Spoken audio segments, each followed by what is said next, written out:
Hello students, in this part I will discuss about the chloroplast. In the cell cytoplasm, some living structures are present. These living structures are called cell organelles. In plant cell, the most important cell organelle is chloroplast. So first I will start chloroplast. It is found only in plant cell. Found in, कहाँ मिलेगा ये? Found in plant cells. It is found in plant cells. It is found in plant cells. It was discovered. Chloroplast was discovered by Anton von Leeuwenhoek. Chloroplast was discovered by Anton von Leeuwenhoek. So discovered by Anton von Leeuwenhoek.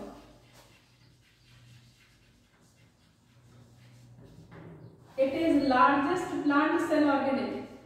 It is largest plant cell organelle. It is largest plant cell organelle. It is largest plant cell organelle and it is called kitchen of the cell. It is called kitchen of the cell. It is called kitchen of the cell. It is called kitchen of the cell. Why it is called kitchen of the cell? Because it helps in synthesis of food. Because it helps in synthesis of food through a process. Through a process called photosynthesis. Called photosynthesis. ये photosynthesis करता है और photosynthesis में food, plant अपने लिए food को बनाता है, तो फूड की सिंथेसिस करता है, इसलिए इसको हम लोग क्या कहते हैं? किचन ऑफ द सेल कहते हैं. This is called kitchen of the cell. हो गया. नेक्स्ट हम लोग डिस्कस करते हैं क्लोरोप्लास्ट को कि फोटोसिंथेसिस में कैसे ये फोटोसिंथेसिस को करता है, इसका स्ट्रक्चर कैसा होता है और क्यों ये फोटोसिंथेसिस करवा सकता है.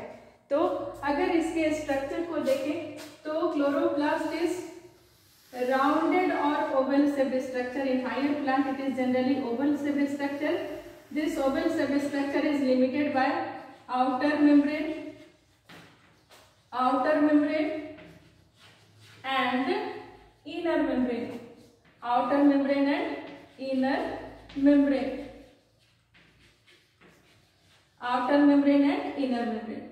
Inner membrane encloses a fluid-filled cavity. This fluid is called stroma. This fluid is called stroma. Inner membrane के अंदर में एक फ्लूइड भरा है. This fluid is called stroma. और इस स्ट्रोमा में कुछ कॉइन के जैसे, एक के ऊपर एक रखे हुए कॉइन के जैसे स्ट्रक्चर प्रेजेंट है. These coin-like structure are called grana. These are called grana.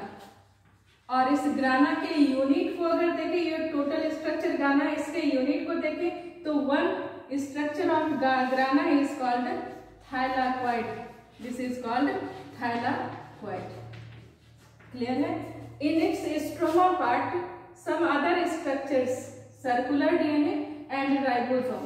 It also contains circular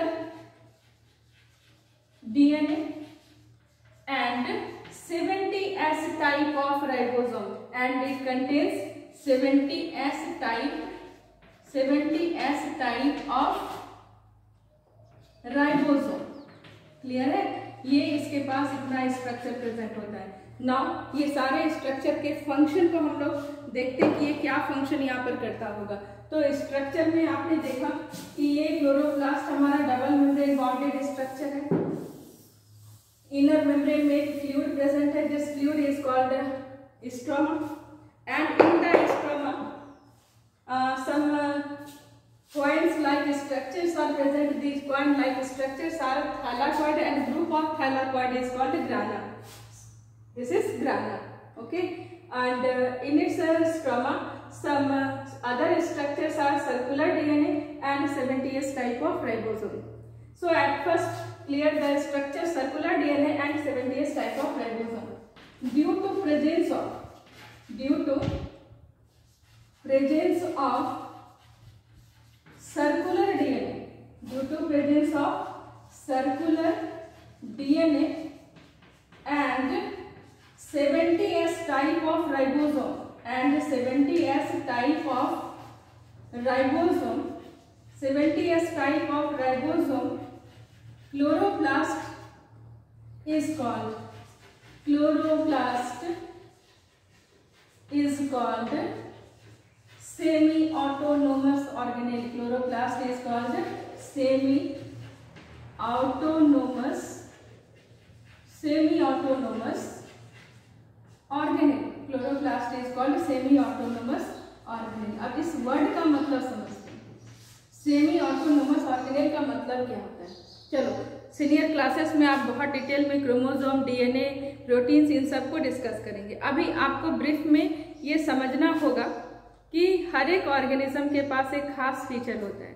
जैसे हमारा ह्यूमन बींग है, हमारे पास height, skin colour, eye colour, hair colour, ये सारे फीचर्स हैं हमारे। कैसे ये फीचर्स हम तक आते हैं, आप देखिएगा फैमिली में आपका जैसा फीचर है आप रिजेंबल करते हैं अपने भाई बहनों से, ऐसे फीचर आपको आपके पेरेंट्स से मिले, आप अपने पेरेंट्स को रिजेंबल करते हैं। तो ये resemblance is due to transmission of character from one generation to the next and this transmission occurs with the help of chromosome.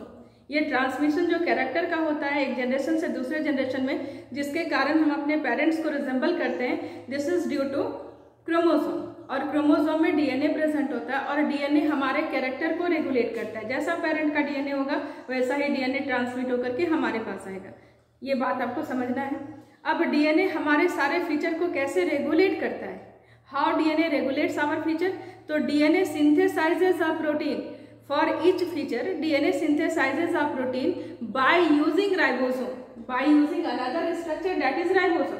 तो डीएनए राइबोसोम के हेल्प से प्रोटीन बनाता है और वो प्रोटीन हमारे फीचर को रेगुलेट करता है। ये बात हो गई। तो हमारा सेल ऑटोनोमस है क्योंकि वो एक सेल के अंदर जो डीएनए है वो उसके सारे फीचर को रेगुलेट कर सकता है। और ये स्ट्रक्चर क्लोरोप्लास्ट एक सेल के अंदर का छोटा सा कंपोनेंट है। इसके पास न्यूक्लियस भी है, इसके बाहर न्यूक्लियस भी है और इसके बाहर एटीएस टाइप का राइबोसोम भी है क्योंकि ये यूकैरियोटिक सेल में है। तो इसके पास जो डीएनए है और इसके पास जो राइबोसोम है वो सर्कुलर डीएनए और 70S टाइप का राइबोसोम है। इसका मतलब क्लोरोप्लास्ट भी सेल के डीएनए के जैसे कुछ प्रोटीन को राइबोसोम के हेल्प से सिंथेसाइज कर सकता है और इस तरह से पूरी तरह से ये सेल के न्यूक्लियस पर डिपेंडेंट नहीं है, बल्कि बहुत सारे फंक्शन को ये खुद से रेगुलेट कर सकता है। So chloroplast is called semi autonomous organelle. ऐसा ही एक और स्ट्रक्चर आप पढ़ेंगे माइटोकॉन्ड्रिया, उसमें भी आप पढ़िएगा कि उसके पास भी सर्कुलर डीएनए और 70S टाइप ऑफ राइबोसोम होता है। So both chloroplast and mitochondria are called semi autonomous organelle. Clear हो गई ये बात। चलिए नेक्स्ट क्या है, ये बात क्लियर हो गई कि सेमी ऑटोनोमस ऑर्गेनेल है। अब हम लोग इसके फंक्शन को देखते हैं। Chloroplast is called kitchen of the cell because it performs photosynthesis, क्योंकि ये फोटोसिंथेसिस को परफॉर्म करता है। तो फोटोसिंथेसिस करने के लिए पहले फोटोसिंथेसिस है क्या और ये करने के लिए क्या क्या चीजें चाहिए जो कि क्लोरोप्लास्ट हमें प्रोवाइड कर रहा है, ये जानना पड़ेगा हमें। सो photosynthesis is a complex process. ये वन वर्ड प्रोसेस नहीं है photosynthesis, photo means light, synthesis means food production, बल्कि फोटोसिंथेसिस एक कॉम्प्लेक्स प्रोसेस है। Photosynthesis is a complex process and this process occurs in two steps. This photosynthesis process occurs in two steps. First step is light reaction. First step is light reaction and second step is called dark reaction. So second step is dark reaction. Photosynthesis यानी एक ऐसा process जिसमें green plant अपने लिए food की synthesis करता है। सो ये प्रोसेस हमारे पास बहुत कॉम्प्लेक्स प्रोसेस होता है जो क्लोरोप्लास्ट में होता है और ये फोटोसिंथेसिस का प्रोसेस दो स्टेप में हो रहा है, एक लाइट रिएक्शन है और एक डार्क रिएक्शन है। लाइट रिएक्शन का मतलब लाइट से समझ में आ रहा है कि ये पूरी तरह से लाइट डिपेंडेंट है। This is light dependent, this is light dependent process, this is light dependent process. ये बिना लाइट के हो नहीं सकता। और इस प्रोसेस में होता क्या है, इस प्रोसेस में ग्राना में जो थैलाकॉइड है, this thylakoid contains chlorophyll pigment.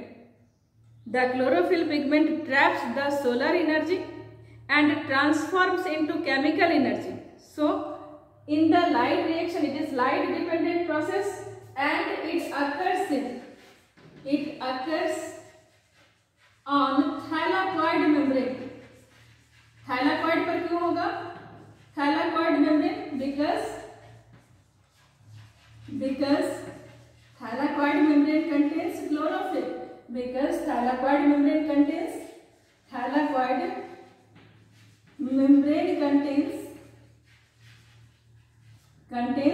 chlorophyll. It contains chlorophyll. ये क्लोरोफिल कंटेन करता है और क्लोरोफिल में क्या पावर है, इसीलिए प्लांट अलग हो जाते हैं क्लोरोफिल के कारण, क्योंकि क्लोरोफिल में ये पावर है. It is a converter. It traps the solar energy and converts the same into chemical energy. So chlorophyll जिसके पास होगा वो फोटोसिंथेसिस कर पाएगा. सो क्लोरोफिल क्या करेगा? It traps the solar energy and converts it into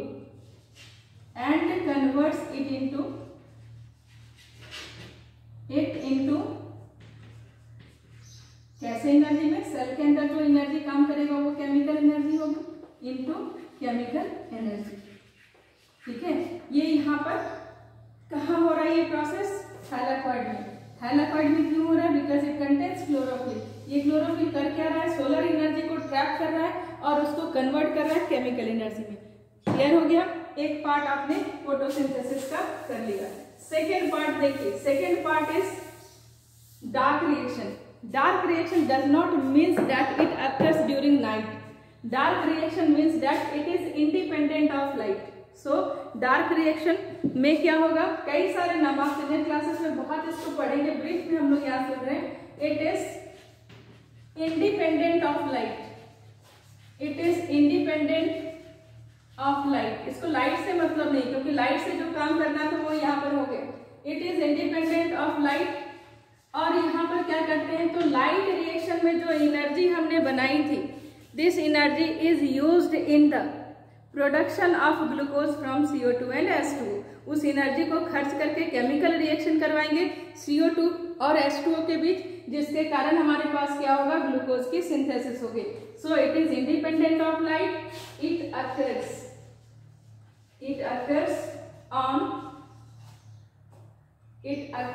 in the stroma. It occurs in the stroma part. ये कहाँ पर होगा? स्ट्रोमा में होगा. क्यों? because stroma contains all the enzymes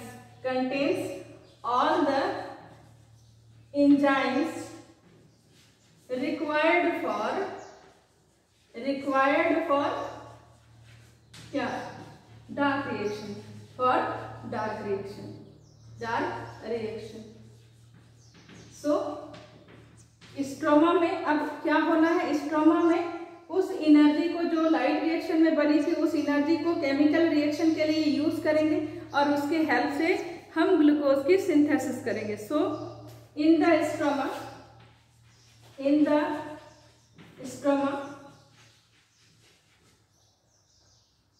CO2 fixation occurs. CO2 fixation occurs in the presence of chemical energy. जो chemical energy आपने यहाँ पर बनाई थी, उस केमिकल एनर्जी से यहाँ पर CO2 का फिक्सेशन होगा and after CO2 fixation glucose और plant food is synthesized. Clear हो गया प्रोसेस? तो क्लोरोप्लास्ट के अंदर फोटोसिंथेसिस होगी. फोटोसिंथेसिस का दोनों स्टेप, लाइट रिएक्शन और डार्क रिएक्शन, क्लोरोप्लास्ट के अंदर होगा. लाइट रिएक्शन में लाइट एनर्जी को ट्रैप करके उसको चेंज करेंगे. कन्वर्टर है इसके पास, ट्रांसफार्मर है, ये चेंज कर देता है क्लोरोफिल पिगमेंट एनर्जी. उस एनर्जी का फॉर्मेशन करता है जिस एनर्जी को हमारा सेल यूज करता है. केमिकल फॉर्म में एनर्जी आती है तो सेल के अंदर उसका यूज होता है. केमिकल फॉर्म में एनर्जी हमारी ATP के फॉर्म में आएगी तो सेल उसको यूज करना शुरू करेगा. और स्ट्रोमा पार्ट में क्या होगा? स्ट्रोमा पार्ट में बहुत सारे एंजाइम्स हैं जो कि CO2 का फिक्सेशन करते हैं, CO2 का केमिकल कंपाउंड में कन्वर्ट करते हैं, that compound is glucose, so it is also called CO2 fixation. ये डार्क फेज है, मतलब इसको लाइट से मतलब नहीं है, क्योंकि लाइट से मतलब करके आपने एनर्जी पहले बना ली थी, उस एनर्जी को आपने क्या करना है, तो CO2 को ग्लूकोज में कन्वर्ट करने में यूज करना है, और इस तरह से ये प्रोसेस डार्क रिएक्शन होगा जो कि स्ट्रोमा में होगा। So chloroplast is called kitchen of the cell. It is responsible for natural greenery of the universe.